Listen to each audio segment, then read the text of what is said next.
Chhattisgarh BJP mission mode में। नमस्कार, big debate में आपका स्वागत है। मैं हूं आपके साथ राजेश सक्सेना। छत्तीसगढ़ में भारतीय जनता पार्टी ने मिशन 2028 को लेकर तैयारियां तेज कर दी हैं। इसी सिलसिले में 12 और 13 मई को पार्टी की अहम बैठक आयोजित हो रही है। इस बैठक में प्रदेश पदाधिकारी, कोर ग्रुप के सदस्य और कार्य समिति के सदस्य शामिल हैं। बैठक के संबंध में प्रदेश महासचिव नवीन मार्कंडेय ने कहा कि पार्टी 2028 के विधानसभा चुनाव को ध्यान में रखते हुए अपनी रणनीति तैयार करेगी। बैठक के दौरान कई राजनीतिक प्रस्ताव भी पेश किए जाएंगे। इसके अतिरिक्त विपक्ष की निंदा करने वाला एक प्रस्ताव पारित करने की तैयारियां भी चल रही हैं। बीजेपी का कहना है कि विपक्ष लगातार जनता को गुमराह करने की कोशिश कर रहा है। इस मुद्दे को देखते हुए बैठक के दौरान कांग्रेस के खिलाफ एक निंदा प्रस्ताव पेश किया जाएगा। पार्टी आगामी चुनाव के लिए रणनीतियों पर चर्चा करेगी।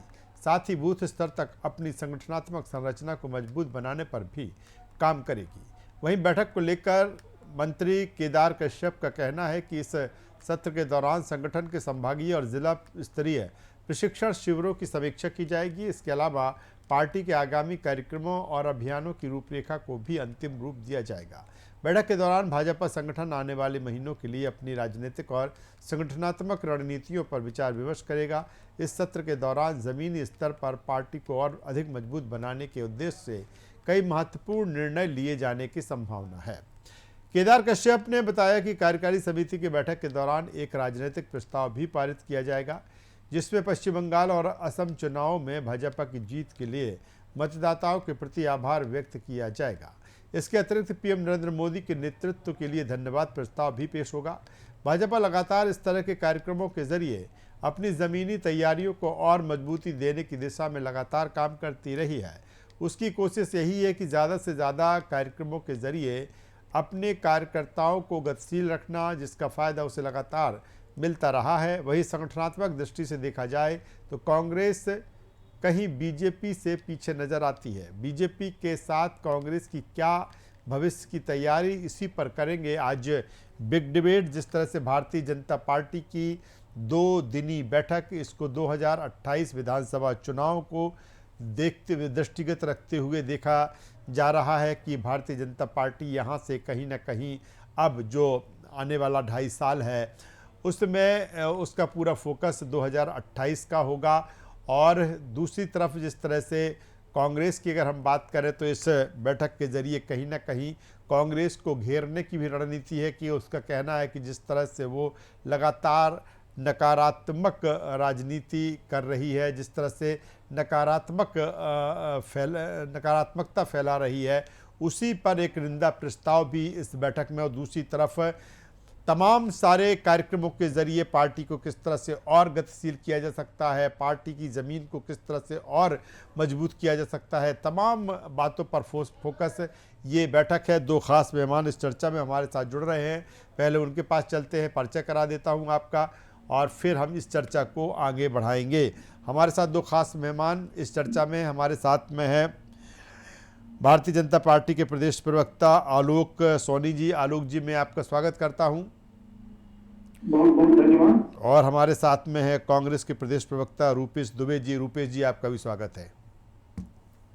मैं सबसे पहले आलोक जी आपके पास में आता हूं और आपसे ही जानना चाहूँगा, 2 दिन की ये बैठक 12 और 13 मई, क्या एजेंडा, क्या माना जाए यहाँ से अब भारतीय जनता पार्टी? हालांकि अगर भारतीय जनता पार्टी से इस विषय पर सवाल करें तो वो कहते हैं कि हम तो 24/7 चुनावी मोड में रहते हैं, लेकिन अब 2 साल से ज़्यादा का वक्त निकल चुका है और 2028 की तरफ अब समय बढ़ रहा है। ऐसे में क्या माना जाए, ये 2 दिवसीय जो बैठक है, इसमें 2028 का एजेंडा सेट होगा या फिर किस तरह की रूपरेखा, किस तरह की रणनीति इस बैठक के जरिए? आलोक जी। सबसे पहले आपके सभी दर्शकों को, पार्टी प्रवक्ता भाई वेश जी को मैं नमस्कार, आपको भी राजेश जी बहुत बहुत धन्यवाद मुझे बुलाने के लिए। देखिए, जनता पार्टी ने अपने तमाम जो संगठन की युक्तियां हैं पूर्ण कर लिया है, और एक बार जब युक्तियां पूर्ण हो जाती है राजेश जी, तो एक जो हमारी राजनीतिक पार्टी का एक संगठन का एक सिस्टम है, सबसे रूबरू होना, सबसे बात करना, सबसे उनकी जानकारियां साझा करना, संगठनात्मक कार्यों को आगे दिशा बढ़ाने वाला जो काम है वो किस तरह से होगा, इसकी जो है वो जानकारी प्रदान की जाती है संगठनात्मक बैठक में, और उसी को तारतम्य में रखते हुए ये बैठक आयोजित की गई है। विभिन्न प्रकार के मुद्दे जरूर आएंगे उसमें, ऐसी कोई बात नहीं है, लेकिन ये एक संगठनात्मक प्रक्रिया है जो निरंतर जो है पार्टी में चलती है, और उसी को ही ध्यान में रख करके बैठक बुलाई गई है। हाँ, जहां तक आप 2028 के विधानसभा चुनावों की बात कर रहे हैं, तो स्वाभाविक रूप से क्योंकि भारतीय जनता पार्टी भी एक राजनीतिक मुख्य उद्देश्य होता है चुनावों के माध्यम से चुनाव में शामिल होना, तो से चुनाव जीत करके जनता की सेवा की जा सके, जनता को बेहतर से बेहतर सुविधाएं दी जाएगी, उस सभी तमाम बातों का समावेश होगा, और ये ध्यान रखा जाएगा कि किस तरह से और जो है अभी हमारी सरकार कैसा काम कर रही है उसकी जानकारी दी जाएगी संगठनात्मक रूप से। आगे हमारे और क्या आने वाले समय में हम किस तरह से बेहतर सुविधाएं प्रदान कर सकते हैं, तो ये तमाम बातों का समावेश होगा, तमाम उन सभी मुद्दों को विशेष करके जो है वो उसमें शामिल किया जाएगा, और आपसी जो एक परिचय का जो आवश्यकता होती है वो इसमें मैं समझता हूँ कि रखा गया है इस बैठक में। और एजेंडा आलोक जी इसमें दिख रहा है, तमाम सारे प्रस्ताव इसमें हैं, राजनीतिक प्रस्ताव भी है, जिस तरह से आपको पश्चिम बंगाल और असम में जीत मिली है उसका भी प्रस्ताव है, पीएम नरेंद्र मोदी के धन्यवाद को लेकर भी प्रस्ताव है, लेकिन एक अहम प्रस्ताव निंदा प्रस्ताव कांग्रेस को लेकर है। क्या माना जाए कहीं ना कहीं इसके जरिए अब कांग्रेस पर और तीखे हमले करने की रणनीति है, क्योंकि जिस तरह से आप कह रहे हैं कि कांग्रेस नकारात्मकता फैलाती है, नेगेटिव पॉलिटिक्स करती है, इस निंदा प्रस्ताव को किस रूप में देखें? देखिए, अभी वर्तमान में जब से आपने देखा होगा कि कांग्रेस की राजनीतिक जो पृष्ठभूमि है, जो राजनीतिक खत्म हो चुकी है पूरे देश में इस वक्त जो है, हम लगभग एनडीए जो है 70-72% राज्यों में एनडीए का शासन है, और कांग्रेस की जो है वो आज सत्ता प्राप्ति के लिए मैं समझता हूँ कि अपनी विचारधारा को पूरी तरह से बहुत पीछे छोड़ चुकी है। लगातार इनके राष्ट्रीय स्तर के जो नेता है, प्रादेशिक स्तर के नेता है, ये देश की जनता को, प्रदेश की जनता भ्रामक स्थिति पैदा करने का, चाहे वो चुनावों को लेकर के हो, ईवीएम को लेकर के हो, ऐसा ही, या अभी वर्तमान में जो बिल पेश किए गए थे महिला आरक्षण के बिल को लेकर के देखिए आप, तो ये तमाम प्रयास जो है, ये कुत्सित प्रयास जो है, यदि कांग्रेस पार्टी करती आ रही है, तो इसे मैं समझता हूँ भारतीय जनता पार्टी के अलावा आज का जो समय है, जिस तरह से संचार माध्यम अपने काम कर रहे हैं, आप लोग इतनी तत्परता से सारी खबरों को दिखा रहे हैं, अपने आप देश की जनता जो है वो जागरूक जनता है, पढ़ी लिखी जनता है, इन तमाम बातों को समझती है, इन समस्त मुद्दों को बहुत बेहतर तरीके से अपने जो तराजू है, जो न्याय की तराजू है उसमें तौलती है, और उसके बाद वो फैसला करती है। इसी का परिणाम है कि आज भारतीय जनता पार्टी विश्व की सबसे बड़ी पार्टी है, और आज लगातार हम जो भी सरकारें, जिस भी प्रदेश में हमारी सरकारें हैं, वहां पे सुशासन की सरकार है, ईमानदारी से हम काम कर रहे हैं, और जनता के हित में वो फैसले ले रहे हैं, ताकि उन्हें आलोक जी आपके पास में दोबारा आता हूँ, रुपेश दुबे साहब के पास में आ जाता हूँ। रुपेश दुबे साहब, भारतीय जनता पार्टी कह रही है, संगठन भी उनका है, लगातार प्रशिक्षण वर्ग भी चलते हैं, कैडर मैनेजमेंट भी है, और जिसका फ़ायदा उनको मिलता है उनकी ज़मीन मजबूत होती है।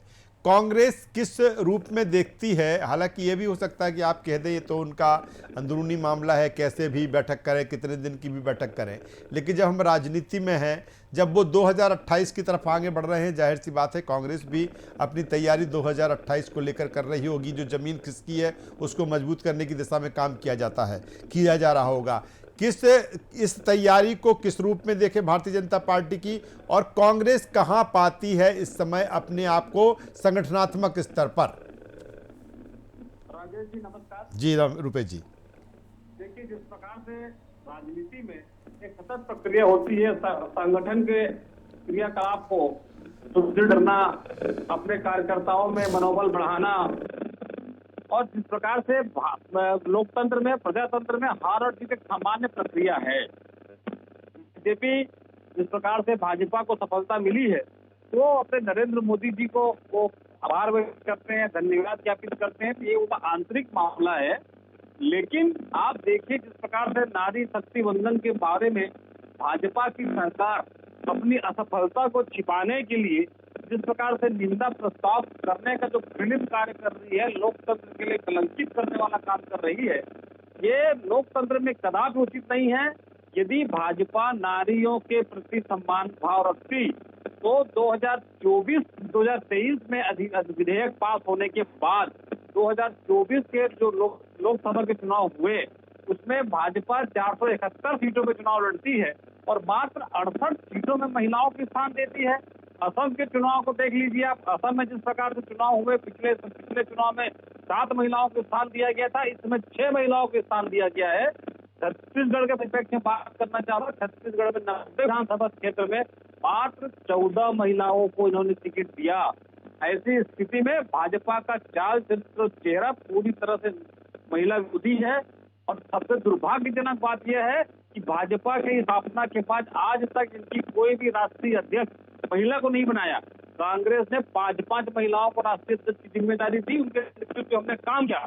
भारतीय संस्कृति में कहा जाता है यत्र नार्यस्य पूजन्ते रमन्ते तत्र देवता। ये भाजपा के लोग मात्र हिंदुत्व का ढकोसला करते हैं और जिस प्रकार से भाजपा एक कैडर बेस्ड पार्टी ना होकर के मोदी व्यक्ति विशेष की पार्टी हो गई है, ऐसी स्थिति में लोकतंत्र की रक्षा भाजपा के हाथों में सुरक्षित नहीं है। हम आप की जो हमने आपकी ज़मीन की बात कर रहा हूँ कि कैसे कांग्रेस अपनी ज़मीन को मजबूत कर रही है, मैंने आपसे ये पूछा। लेकिन मेरा एक सवाल इसको लेकर है कि कांग्रेस की भविष्य की रणनीति क्या है, या फिर हम कह दें कि 2-2.5 साल का जो वक्त 2028 को लेकर है उसकी रणनीति क्या है? सड़क पर संघर्ष या संगठन में सुधार? निश्चित रूप से राजेश जी, कांग्रेस ने इस वर्ष को संगठन सृजन का वर्ष घोषित किया है और जिस प्रकार से 2.5 साल से भाजपा की कुशासित सरकार छत्तीसगढ़ में है, किसान परेशान है, युवा परेशान है, महिलाएं परेशान हैं, बिजली का बिल बढ़ गया है, इन सभी मामलों में कांग्रेस ने सड़क की लड़ाई लड़ करके भाजपा को बैकफुट में लाया है और संगठन सृजन के माध्यम से कांग्रेस अपने संगठनात्मक गतिविधियों को सुदृढ़ करने का काम कर रही है और ब्लॉक स्तर और बूथ स्तर तक जा करके कांग्रेस मजबूती से अपने संगठन को मजबूत कर रही है। चलिए रूपेश जी, मैं दोबारा आपके पास में आता हूं, आलोक जी के पास फिर चल देता हूं। आलोक जी, जिस तरह से रूपेश जी कह रहे हैं वो कह रहे हैं कि चाहे अभी हमने देखा कि नारी शक्ति बंधन को लेकर जो चीज़ें हुई वो आप पर ही उसका ठीकरा फोड़ रहे हैं। आलोक जी, मैं 2 बातें जो है वो पूछना चाहता हूँ बीजेपी और कांग्रेस के उन तमाम बड़े नेताओं से कि जब 2023 में जो पिछला बिल था जो पास किया गया था महिला आरक्षण को लेकर के, तब कांग्रेस ने उस महिला आरक्षण के पक्ष में वोट किया था और आज जब 2026 में नया आरक्षण का बिल आया महिला का, तो उसके अगेंस्ट में वोट किया। तो ऐसी क्या बात थी कि इसके पहले वाले महिला आरक्षण बिल में आपने सपोर्ट किया और उसके बाद 2026 में आप पीछे बैकअप कर गए? क्या कारण था? पहले तो इसकी स्पष्टता करनी चाहिए। मैं आपको बता दूं, क्योंकि वो तो बताएंगे नहीं, कांग्रेस के प्रवक्ता भी नहीं बताएंगे और न कांग्रेस के कोई नेता नहीं बताएंगे। पुराना बिल जो था वो कहता था कि जो आरक्षण की जो प्रक्रिया है महिलाओं के लिए, जो इतनी बड़ी बड़ी बातें वो आज प्रवक्ता महोदय कर रहे थे, वो लागू होगा नए सेंसस के बाद में, जो कि संभव नहीं था। जो सेंसस अभी चल रहे हैं और उसके अलावा तो लगभग अगर उस प्रक्रिया को देखें तो 2038 से पहले ये संभव नहीं था। इसलिए भारतीय जनता पार्टी की सरकार ने 2026 का जो नया महिला आरक्षण बिल लाया उसमें इस तरह का प्रभाव रखे कि 2011 का जो सेंसस है उसके आधार पे तुरंत, मतलब इमीडिएटली महिला आरक्षण जो है वो लागू हो जाए। इसके लिए नया बिल लाया गया था जिसमें हमारे कांग्रेस के भाइयों ने पुरजोर विरोध किया और पुरजोर बताने की कोशिश की, पर पूरा देश जानता है कि किस तरह से इस देश की आधी आबादी को हमारे कांग्रेस के भाइयों ने, विपक्ष के लोगों ने दबा दिया, उनकी आवाज को दबा दिया, उनके नेतृत्व को दबा दिया। और संगठन की बात हो रही है, संगठन की सृजन की बात हो रही है। आज कांग्रेस की प्रदेश में ये स्थिति है कि इनके प्रदेश अध्यक्ष का कार्यकाल जो है काफी लंबे समय पहले खत्म हो चुका है। ये नया अध्यक्ष नहीं बना पा रहे हैं, नई कार्य समिति जो होती है वो कंप्लीट नहीं कर पा रहे हैं आज तक। आज भी वो प्रक्रिया निरंतर चल ही रही है। तो ये तो स्थिति है। इनसे आप क्या उम्मीद करेंगे जो अपने संगठन को बेहतर तरीके से नहीं चला पा रहे हैं। आप उनसे देश को, प्रदेश को, शहर को, जिले को चलाने की क्या उम्मीद कर सकते हैं? राजेश जी, मैं ये पूछना चाहता हूँ। आलोक जी, एक चीज और मैं आपसे जानना चाहूंगा। ठीक अभी इस बार जो नारी शक्ति वंदन बिल था वो अमल में नहीं आ पाया। क्या ये माना जाए कि आने वाला जो समय, चूंकि हम 2028 ट्रैक पर बात कर रहे हैं, क्या भारतीय जनता पार्टी की एक कोशिश होगी कि ज़्यादा से ज़्यादा प्रतिनिधित्व आने वाले समय में महिलाओं को मिले? क्योंकि नारी, हम बात की महतारी बंधन की बात की जाए मध्य प्रदेश में, हम लाडली, चाहे लक्ष्मी योजना हो या फिर लाडली बहना योजना हो, कहीं ना कहीं उसका बहुत बड़ा फायदा मध्य प्रदेश से मिला। छत्तीसगढ़ में महतारी बंधन जो योजना है, क्या ये माना जाए कि आने वाले समय में भारतीय जनता पार्टी महिलाओं का प्रतिनिधित्व बढ़े, उस तरफ ध्यान केंद्रित होगा, जिससे कि एक मास्टर स्ट्रोक के रूप में ये आधी आबादी आपकी रही है कि इसको और आगे बढ़ाया जाए? किस तरह की प्लानिंग भारतीय जनता पार्टी इसको लेकर है? जब हम संगठनात्मक स्तर पर तमाम चीज़ों की मजबूती की बात कर रहे हो, उसमें क्या इसको लेकर केंद्र बिंदु रहेगा? बहुत ही ये जो सवाल है आपका, बहुत अच्छा लगा मुझे आपने ये सवाल किया। तो मैं भी आपको इसका जवाब देना चाहूंगा कि आज अगर भारतवर्ष में कहें तो प्रतिनिधित्व की बात करें तो आज भी जो है महिला प्रतिनिधित्व की जो आवश्यकता होती है एक संगठन में, एक पार्टी में, आज भी बहुत कम है। इसके लिए भारतीय जनता पार्टी ने काफी पहले से तैयारी की हुई है। और आज अगर लगातार आप हमारे उन तमाम भारतीय जनता पार्टी के संगठन को, प्रासंगिक संगठन को, विभिन्न प्रकोष्ठों को, मोर्चा को देखेंगे, यदि उनकी कार्यकारिणी को देखेंगे तो उसको देख करके ही आप अंदाजा लगा सकते हैं कि किस तरह से हमने हमारे भारतीय जनता पार्टी के महिला संगठन को, महिला मजबूत करने के लिए, महिलाओं को मजबूत करने के लिए किस तरह से उसमें जो नियुक्तियां की हुई है, उन नियुक्तियों को देखेंगे तो आप स्वाभाविक रूप से समझ में आ जाएगा कि लगातार भारतीय जनता पार्टी ये प्रयास अपने संगठन स्तर पे कर रही है कि किस तरह से महिलाओं को सशक्त बनाया जा सके। जो 50% इस देश की आबादी है उन्हें किस तरह से और मजबूत किया जा सके, उनका जो कंट्रीब्यूशन है इस देश को आगे बढ़ाने में कैसे और आगे लेकर के आ जा सके, इसके लिए हमने संगठनात्मक स्तर पे अपने काफी फेरबदल किया है और वो आपको संगठनात्मक नियुक्ति में भी नजर आ रही होगी। रूपेश जी के पास। रूपेश जी, अगर बात की जाए भारतीय जनता पार्टी की, वो कह रहे हैं कि ठीक है अभी नारी शक्ति बंधन नहीं तो हम नारी सशक्तिकरण के लिए जो तमाम सारी चीज़ें हैं, कवायद हैं, वो कर रहे हैं। दूसरी तरफ देखे जाए भारतीय जनता पार्टी को तो एक माइक्रो मैनेजमेंट हम कहेंगे। अभी देखो, उन्होंने पश्चिम बंगाल जीता, उन्होंने असम जीता, और अब वो इसी बैठक में, जो 2 दिन की ये बैठक है जिस पर आज हम ये चर्चा कर रहे हैं, जो डिबेट कर रहे हैं, उसमें वो उसको ला रहे हैं। कहीं ना कहीं ये बताने की कोशिश रहती है छोटी चीज़ से लेके बड़ी चीज़ की, कि हम भारतीय जनता पार्टी किस तरह से आगे बढ़ रही है। और कहीं ना कहीं इसके पीछे बताने का मकसद यही है कि जो विश्वास है पूरी देश की जनता का, वो भारतीय जनता पार्टी की तरफ से। आपको नहीं लगता ये तमाम सारी इस तरह की जो चीज़ें हैं वो कांग्रेस के लिए एक बड़ी चुनौती है? उसके बीच में आपको उस तैयारियों को संगठनात्मक स्तर पर अपने आप को करना, कौन सी ऐसी चीज़ें हैं मास्टर स्ट्रोक के तौर पर तमाम सारी चीज़ें भारतीय जनता पार्टी करती है? भारतीय कांग्रेस के मूल में क्या है जिससे आपको लगता है कि नहीं ये चीजें हैं 2028 में इफेक्ट करेगी और फिर कांग्रेस एक बार मजबूत होकर सामने खड़ी दिखेगी छत्तीसगढ़ में? राजेश रूपेश जी, जिस प्रकार से भाजपा की कार्यशैली और कांग्रेस के संगठनात्मक कार्यशैली में अंतर है, और लगातार कांग्रेस आम जनता के लिए काम करती है। और मैं फिर से कहना चाहूंगा, प्रजातंत्र में चुनाव हार और जीत एक सामान्य प्रक्रिया है। और जिस प्रकार से कांग्रेस आम जनता के लिए, राहुल गांधी जी का नेतृत्व कांग्रेस को मिला हुआ है, खड़गे जी का नेतृत्व कांग्रेस को मिला हुआ है। राहुल गांधी जी जिस बात को कहते हैं वो बात 1 साल 2 साल के बाद धरातल पर लागू होता है। और मैं फिर से कहना चाहूंगा, बार बार महतारी वंदन की बात करते हैं, बार बार नारी शक्ति वंदन की बात करते हैं, तो इनको समझ में आ जाना चाहिए कि सेंट्रल में इनकी सरकार है और जिनके समर्थन से सरकार बनी है, जिनके संख्या बल से सरकार बनी है, उनके भी साथ भाजपा के भी साथियों ने भाजपा के इस साजिश को एक सिरे से नकार दिया और भाजपा मुंह की खाई, जिसके बौखलाहट में ये कांग्रेस का आरोप लगाने की बात करते हैं। निश्चित रूप से छत्तीसगढ़ के परिप्रेक्ष्य में, छत्तीसगढ़ में 90 सीटों में कांग्रेस ने 30 महिलाओं को विधानसभा में टिकट दिया। तो वैसी स्थिति में देखिए, कांग्रेस छत्तीसगढ़ में लगातार संघर्ष कर रही है और जिस प्रकार से भारत देश में महंगाई हो, भारत देश में अभी नरेंद्र मोदी जी जिस प्रकार से कोरोना काल में थाली और ताली बजवाए थे, उसी परिप्रेक्ष्य में डीजल पेट्रोल के उपलब्धता कम करें। लेकिन आज देखिए उनके साथ किस प्रकार से गाड़ियों के काफिले चल रहे हैं। अपने गाड़ियों काफिले कम कर दें, अपने मंत्रियों को बोले कि अब कम से कम गाड़ियों का उपयोग करो। ये बार बार ये तुकबंदी और बार बार जुमलाबाजी नहीं चलेगा।